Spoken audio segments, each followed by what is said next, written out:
Hi, everybody. How are you doing today? I'm Gerald, but you know that because you're on my channel.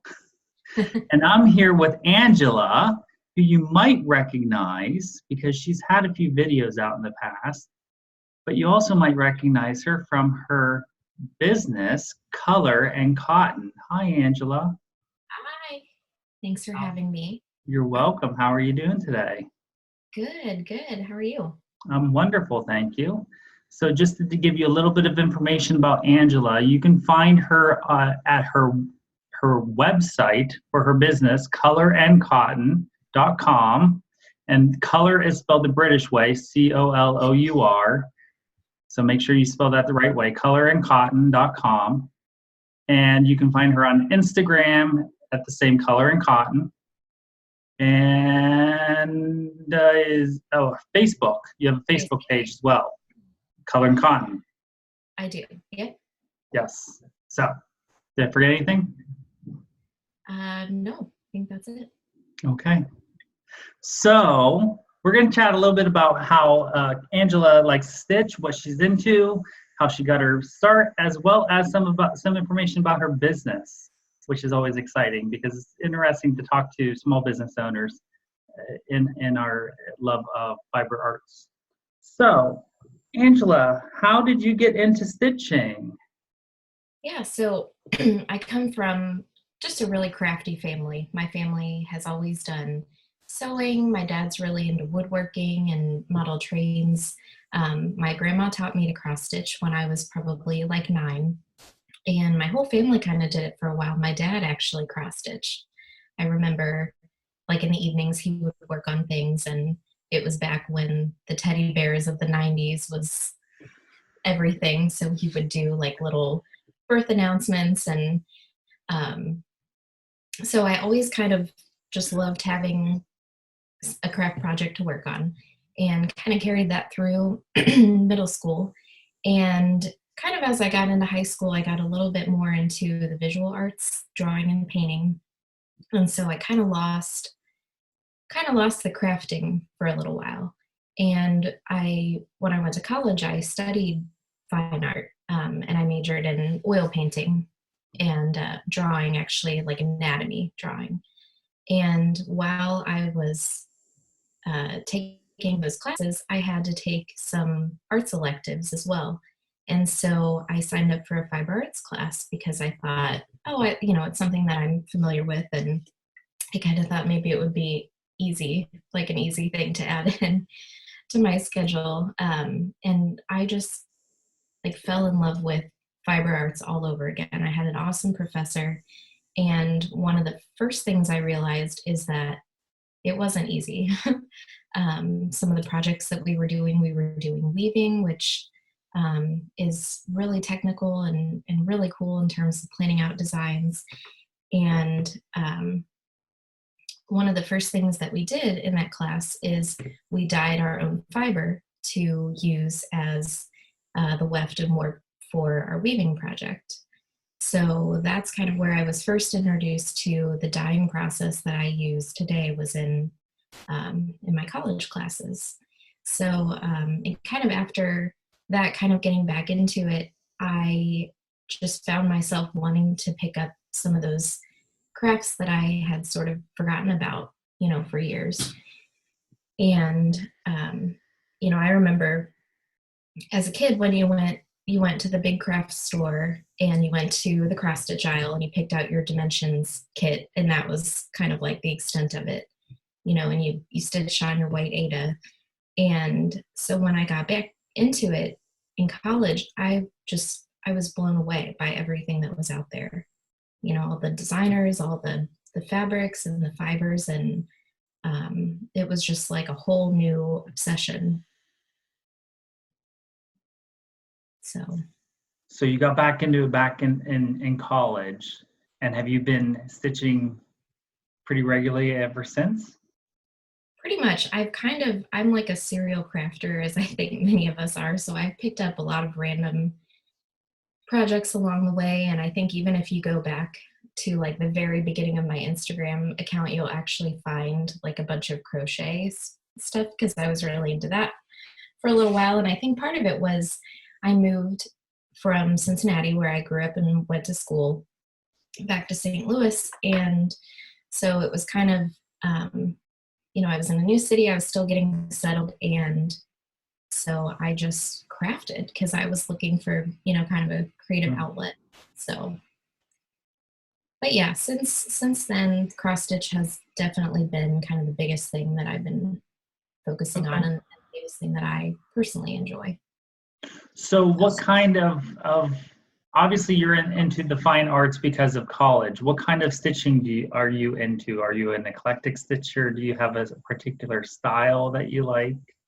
Yeah, it's a little bit eclectic. I mean, it's kind of funny because when I first got back into it, I always kind of looked at, like sampler reproductions and those kind of things. And I could appreciate them. I thought that they were really neat, but it's kind of, as time has gone on, those are kind of what I gravitate towards now. I think I just appreciate the beauty of kind of the simplicity of them, and also the historical component.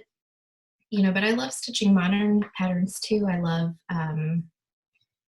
starting a couple full coverage designs, which, is kind of fun because I feel like I'm painting with thread.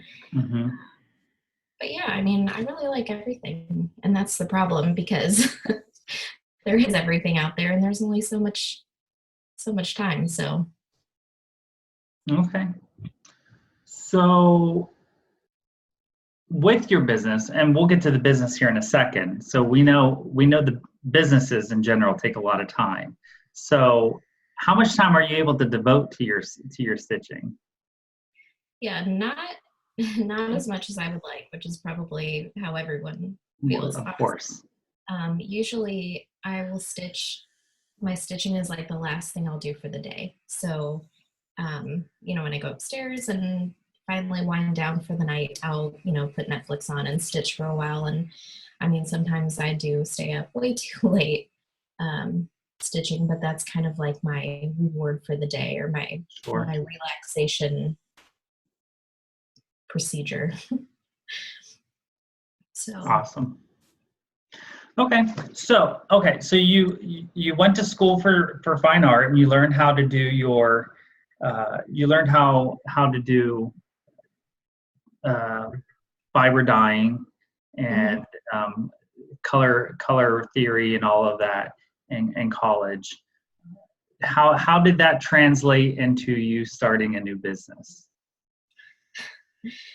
Yeah, so honestly, I've always wanted to own my own business, and I don't particularly know what it is about me that has always had that drive, but I think I can be kind of a little bit stubborn in the good sense of like wanting to figure things out and wanting to learn new things. And when you have a small business, you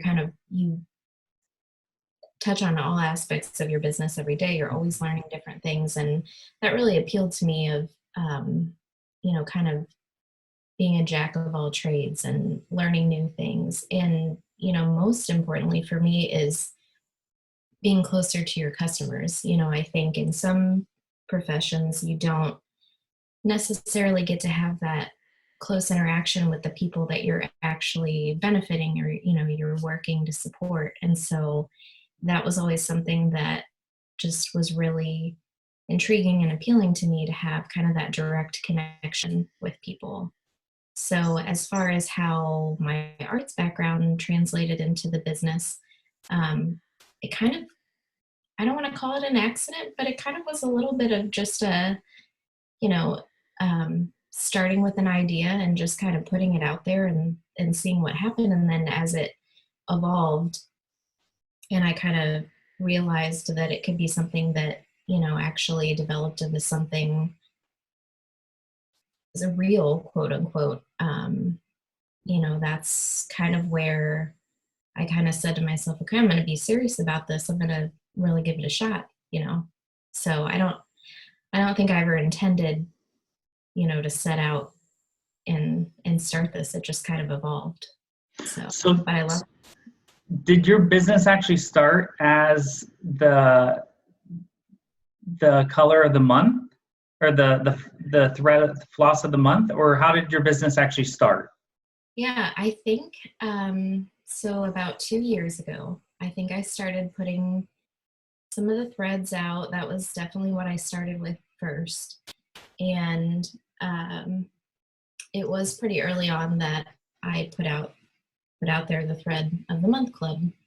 And I think that first month I had like 3 awesome people who I think are still with me today, which it was just so, I look back on it and I'm like, how cool that, people that didn't know anything about me were, that supportive. And it just kind of evolved from there. I did that probably for about 6 months, and I was adding, regular thread colorways to the shop and kind of trying to grow that line. And then probably around 6 months after that, I introduced the Fabric of the Month Club. And kind of between those two things, I think that's probably what is kind of been sort of the bread and butter of the business. So. Which is awesome, because, and as a member of the Thread of the Month Club, or I guess, yeah, the Floss of the Month Club, they are amazing flosses, and I have substituted them in for projects myself, and they are amazing colors. And it was always an exciting thing to go to the mailbox and see what colors were going to show up in the package. So definitely I should ask, are both, at this moment in time, are both clubs still available to join? They are, yep. Okay. They're both open as of now. I don't have any immediate plans to change that, so. Okay. So as the date of this filming, which is not the date of airing, but as the date of filming, and as you heard, no immediate changes to that. So hopefully at the time of airing, you should have no problems with joining if you're interested in joining. And you can do that at coloringcotton.com. So you can go check that out. And she also, we'll get there. So, so you got started with dyeing fabrics and, well, threads, and then you eventually got into the fabrics, and now you're doing fabrics. And so mainly your fabric is just the fabric of the month, or do you offer, correct? Yeah, it's mainly been the fabric of the month, and there have been some kind of small periodic shop updates, hoping to increase that, but definitely the fabric of the month is the kind of the way to go for if you're interested in fabric. Right, exactly, yeah. But if you're interested in just like a standalone floss order, there are typically flosses available on the website. Yeah. So, so let's talk about what we're starting a small business in the fiber arts. What were some of your biggest challenges? Yeah, I think for me it was scaling, for sure, because the amazing thing about this community is that people will just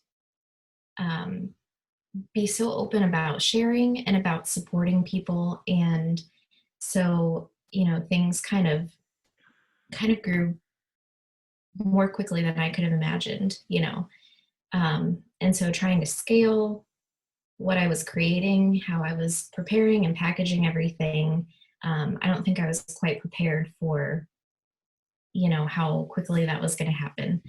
And so just the logistics of it, just trying to make sure that, you're working far enough ahead, and trying to keep the supplies that you need in stock, and realizing, it's the day before you need to ship things and you have less envelopes than you needed, and just kind of all those things that, you really just have to get yourself organized and kind of learn the processes that work best for you. And so I think for sure that's been the biggest challenge, is just trying to keep myself organized and keep the business growing in a way that provides the level of customer service that I want to give to my customers. And I'm sure a lot of that is to thank because of FlossTube, because I'm sure if it wasn't for FlossTube, your name wouldn't have gotten out there as quickly because of the abundance of people saying, oh, hey, did you hear about this? Did you hear, did you hear about Angela at Color and Cotton? So Exactly. not saying that eventually it wouldn't have happened, but I'm just saying how quickly it progressed, because I think I heard it on one channel and then all of a sudden I heard it on like 15 channels. So yeah, exactly. And the cool thing is that I have seen that happen so many times with yes. new designers and new people that are creating things, and I think that's so awesome. I really do.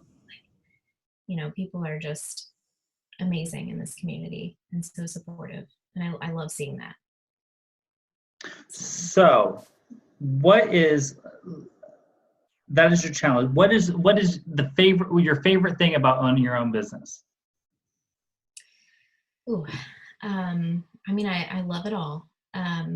I think just kind of having that ability to kind of plan your own day and kind of be able to have that creative outlet for me. I can stop and think about, what new things I want to develop, thinking about new colors, thinking about improvements that I can make to the website that make it a better experience when you're ordering, all those kind of things that, maybe would stress some people out, but I kind of enjoy just getting in and figuring things out. You know what I mean? So like puzzle pieces, like putting the puzzle together. Exactly. Yeah. And constantly fine tuning and tweaking and, just looking for better technology that, can make things a little easier. And I'm constantly and probably forever will be tweaking and changing things, trying to make it better. So, but I enjoy that for some reason. I don't know. Well, I think that's what makes a great business person, because you want to ensure that the customer from the first day to the last day is always getting the best customer service. So, you're not giving up on customer service just because you've gotten complacent or content with the amount of customers you have. Right. And, there's definitely been challenges with that for sure. I mean, we definitely haven't been operating perfectly for sure. But, I think as long as you are open with your customers and you're trying to do your best, and everybody is just so gracious and so understanding. I think especially in this industry, people understand that, a lot of our businesses are one or two people, at most, and they really have that personal touch to them. And so I think people kind of understand that, as businesses are newer, they're going to evolve and they're going to grow. So yeah. And my other favorite thing is just seeing everyone's projects and what they create with the things that I create. I mean, that's like the ultimate thing for me. And sometimes it'll just be so neat to me because I'll, develop a color, develop a fabric, and people will use it in a way that I like never even foresaw, or in a type of pattern that I never envisioned that particular color being in. And I mean, that's what I love so much, because people are just so creative, It's just awesome. really fun. So speaking of colors, what is your favorite floss color that you've come up with so far? So I actually,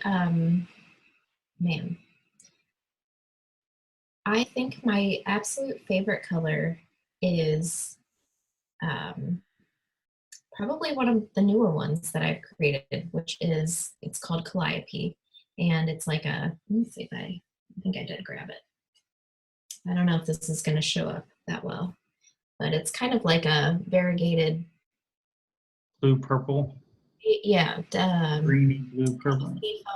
Lavender type color. But I actually really love, I think kind of my business's persona is really colorful, but I actually really love developing neutrals, and kind of neutrals with really subtle, nuanced color changes. And They're kind of a little bit more challenging to dye and to kind of get the color that you envision in your head to translate. And so I kind of enjoy that process of trying to figure that part out. So,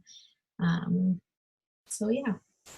So where do you get your inspiration from? So obviously, like every month you send out these packages of 5, or so five colors of floss.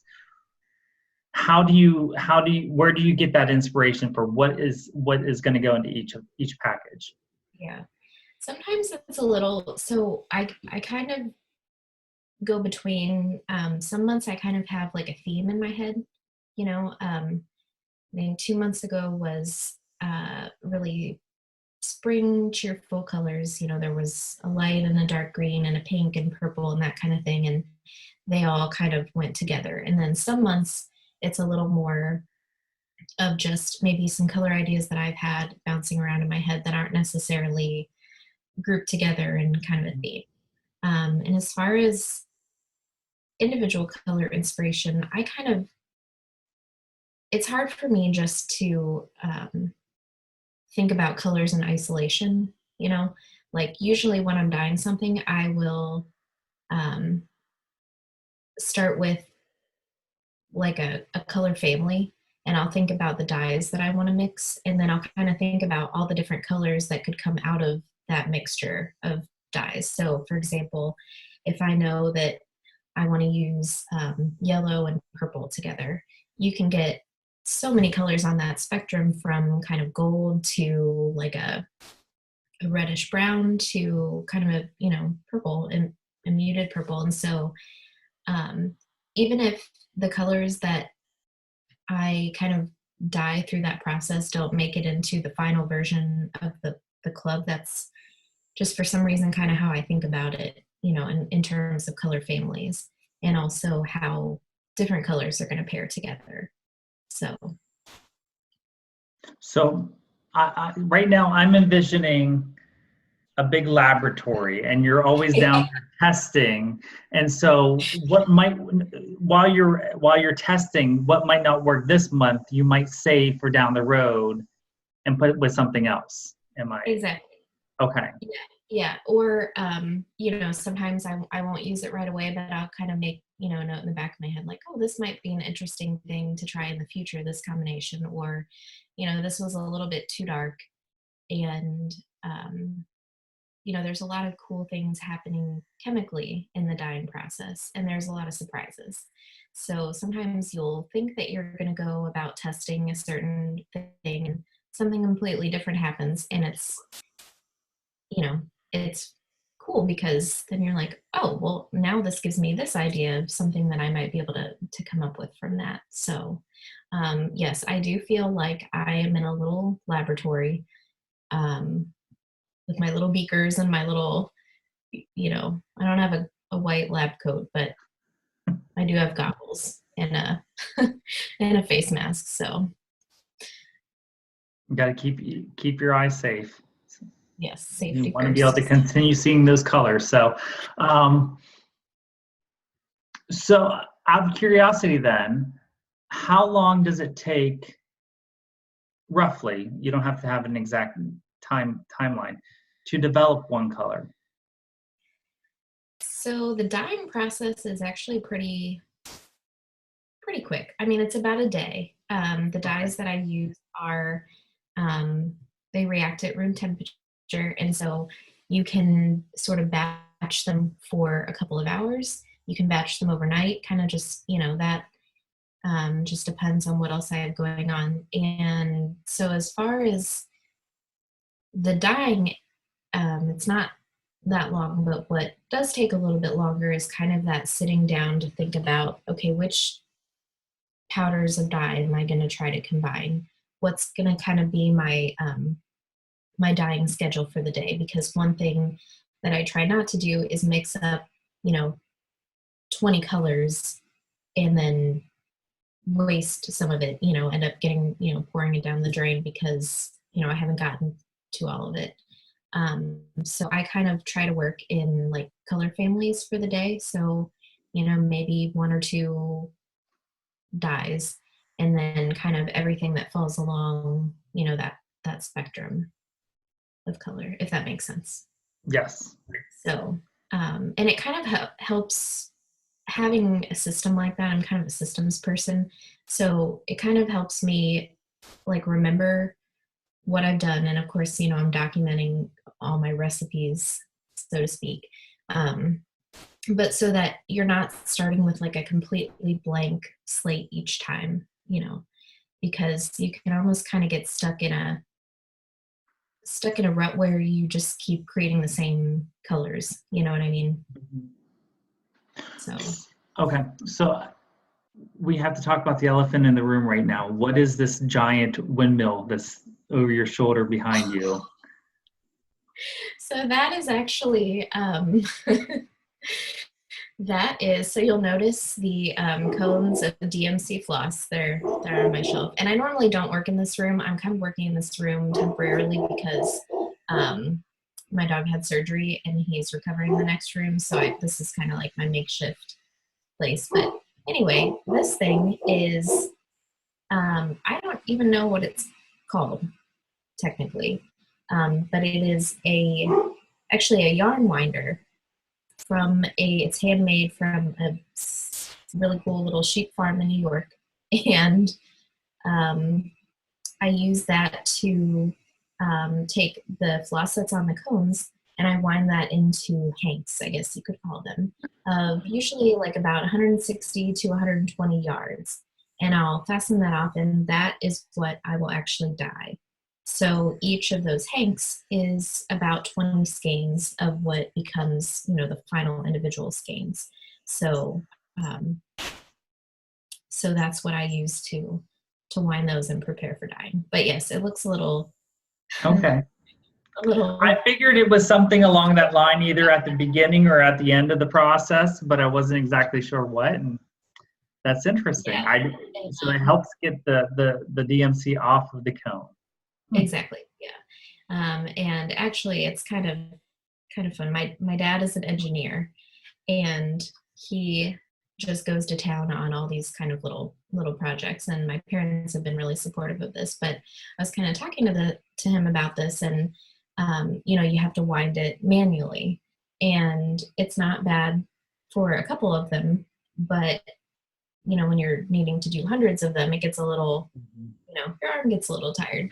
So he is actually working on a prototype of a motorized version of this that it's going to have like the capacity to do 6 hanks at a time. And he's got all these technical drawings and he shows them to me. And I'm just like, that's, looks great, Dad. I don't really, his mind just works in a totally different way than mine in that respect. But you'll be impressed whenever you actually have one in your hiring this little thing. We'll see. Very nice. So where do you see your business going? Yeah,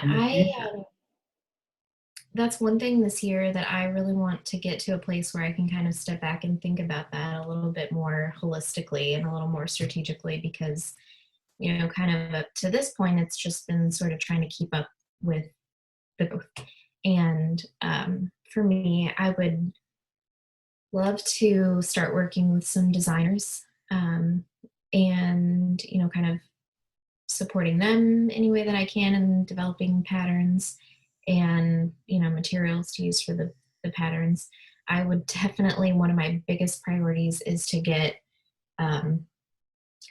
develop my range of fabric colors, because that's really lacking at the moment, and just keeping things continually stocked so that people aren't having to kind of wait for these little periodic shop updates, and if you don't see it in time, you're kind of out of luck. So that's definitely a big focus area for me.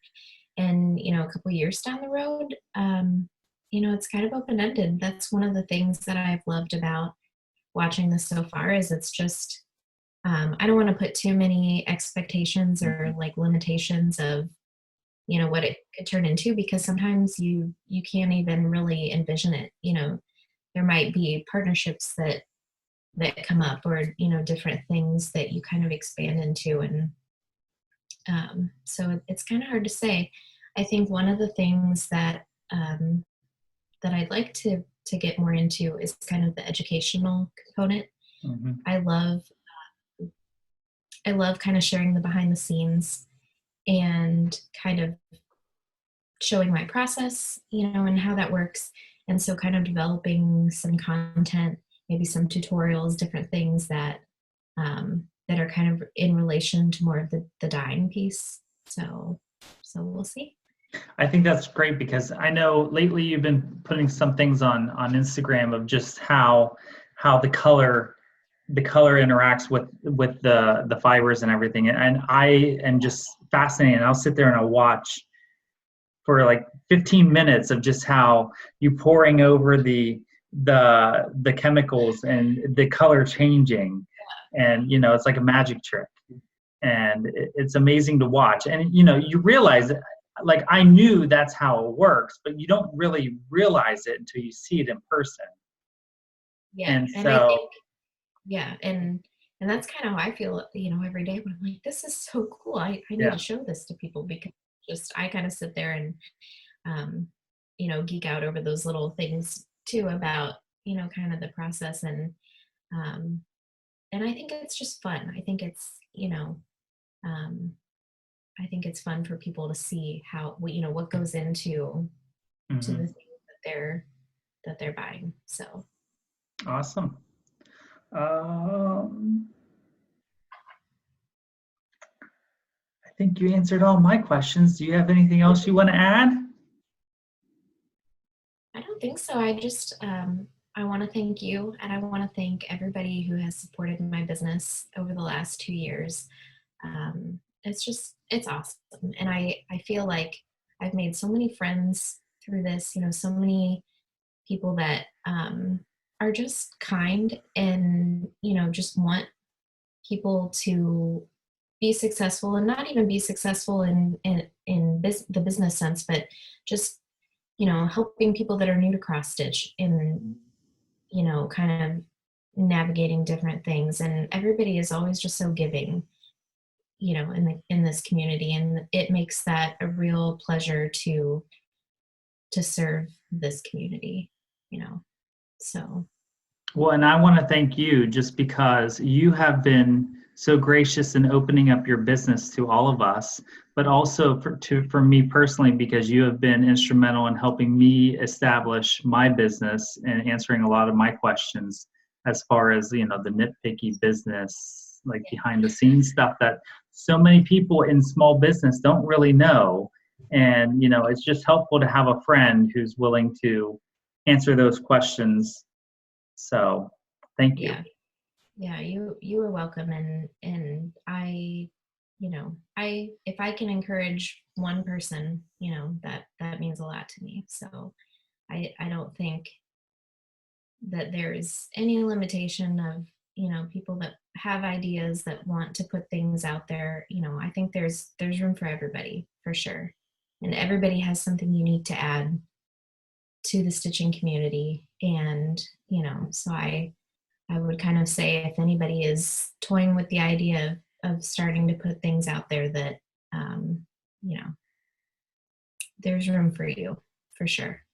I agree, because, the world needs more creativity. Yes, exactly. And more people love cross stitch, and, not just cross stitch, but the fiber arts. True. Exactly. So awesome. So, well, thank you again very much. Go give Angela some love on Instagram and Facebook, and her website. You can find all of those as Color and Cotton, and her website is colorandcotton.com. And of course, everything will be linked below. I'm sure it all appeared on the screen. So thank you again very much. Thank you all for watching, liking, and subscribing. Feel free to comment and send Angela some love on Instagram. She also posts lots of pictures of her dogs, so it's always fun to see Frankie and what's that? Frankie and Scooby. Scooby. Frankie and Scooby. I always forget Scoob. So anyways, Thank you very much. And don't forget to always be creative. Have a good one. See you next time. Bye. Thanks, Gerald. Thank you.